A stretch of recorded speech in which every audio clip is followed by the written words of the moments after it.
सुबह का समय था। गांव के ठीक बीच एक बड़ा सा तांबे का बर्तन रखा हुआ था, जिसके अंदर से बहुत ही अच्छी सुगंध फैल रही थी। मीरा सुबह सुबह एक खाली बर्तन लेकर गांव के बीचों बीच खड़ी थी। लगता है आज खीर बहुत ही स्वादिष्ट बनी होगी। खीर की सुगंध पूरे गांव में महक रही है। आज तो नाश्ते में मजा आ जाएगा। मीरा ने उस बड़े से बर्तन से थोड़ी सी खीर निकाली ही थी, तभी वहां एक व्यक्ति आकर खड़ा हो गया। लगता है कोई यात्री है, भूख लगी होगी। मीरा उस व्यक्ति की ओर देखकर कहती है, इस बड़े से बर्तन के अंदर जितनी चाहे उतनी खीर निकाल लो और अपने पेट की आग शांत कर लो। यहाँ खीर के कोई पैसे नहीं लगते। उस व्यक्ति की आंखों में चमक आ गई, मानो उसके मन की मुराद पूरी हो गई हो। मीरा खीर लेकर अपने घर की ओर चली गई। खीरपुर पहाड़ों और खेतों के बीच बसा एक साधारण सा गांव था। वहां की कच्ची गलियां, मिट्टी के घर, तुलसी के चौबारे और सुबह शाम धुएं से भरे चूल्हे, सब कुछ खीरपुर की पहचान थे। खीरपुर एक बात के लिए दूर दूर तक मशहूर था, वहां कोई भूखा नहीं सोता था। गांव के ठीक बीचों बीच एक बड़ा सा तांबे का बर्तन रखा रहता था। वो बर्तन बहुत पुराना था। हर सुबह सूरज निकलने से पहले उसमें अपने आप गरम गरम खीर भर जाती थी। किसी ने उसे बनाते नहीं देखा था। न आग जलती थी, न दूध उबलता था, बस खीर आ जाती थी। मीरा खीर का नाश्ता करके कुछ देर के लिए अपने घर के बाहर आई ही थी कि तभी एक युवक मुस्कुराता हुआ वहां पहुंचा। अरे चंदन, तुम शहर से कब लौटे? बस अभी अभी लौटा हूँ। मुझे याद है, तुम बहुत छोटे थे जब गांव छोड़कर मामा जी के यहाँ शहर रहने चले गए थे। देखो, मैंने तुम्हें पहचान लिया। चंदन मीरा के नजदीक आ गया और गंभीर स्वर में बोला, मीरा, मुझे तुमसे एक बहुत जरूरी बात करनी है। बताओ, कौन सी बात? मीरा, हमारे गांव के बीचों बीच जो एक बड़ा सा पुराना बर्तन रखा है, उसमें खीर अचानक कहाँ से आ जाती है? मीरा गंभीर सोच में डूब गई। उस बर्तन का रहस्य तो किसी को नहीं पता।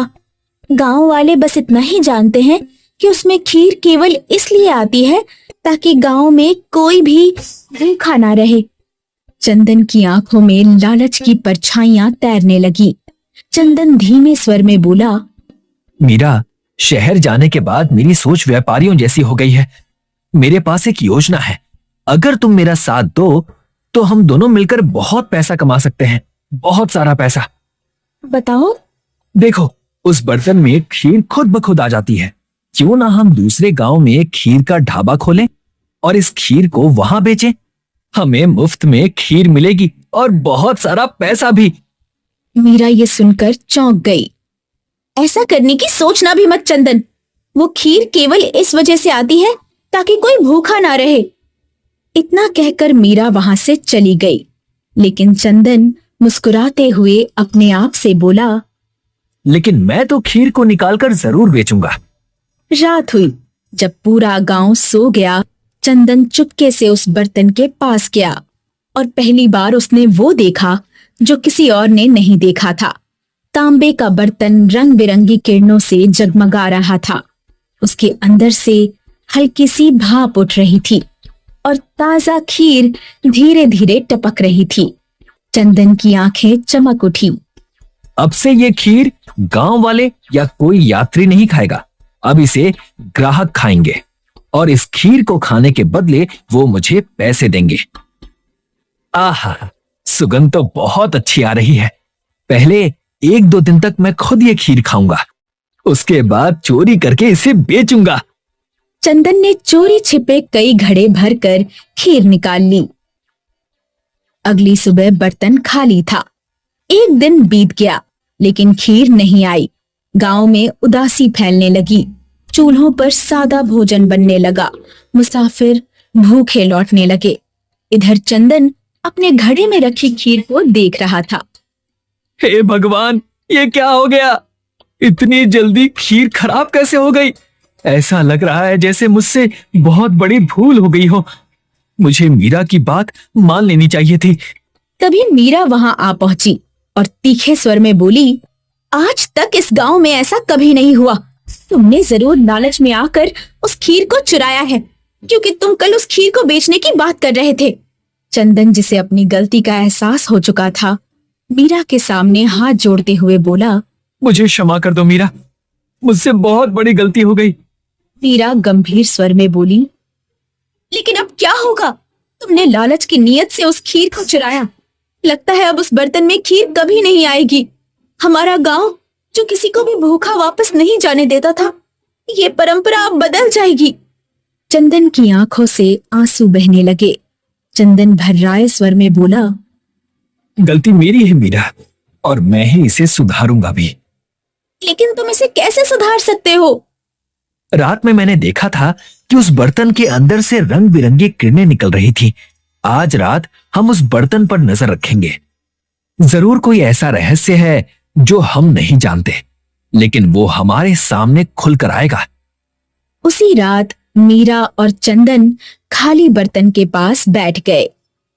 अचानक बर्तन के अंदर से तेज रंग बिरंगी रोशनी फूट पड़ी। जैसे ही दोनों ने अंदर झांका, वे खींचते चले गए। जब उनकी आंख खुली तो वे किसी और ही दुनिया में थे। काजू के घर, पिस्ता और बादाम के बर्तन, वहां के लोग इंसानी आकार के थे, लेकिन उनके चेहरे खीर जैसे, दूधिया, सफेद, शांत और उजले थे। ये असली खीर का गांव था। चंदन चौंक गया और आश्चर्य से बोला, ये क्या? हम तो उस बर्तन में झांक रहे थे और अचानक यहां आ गए।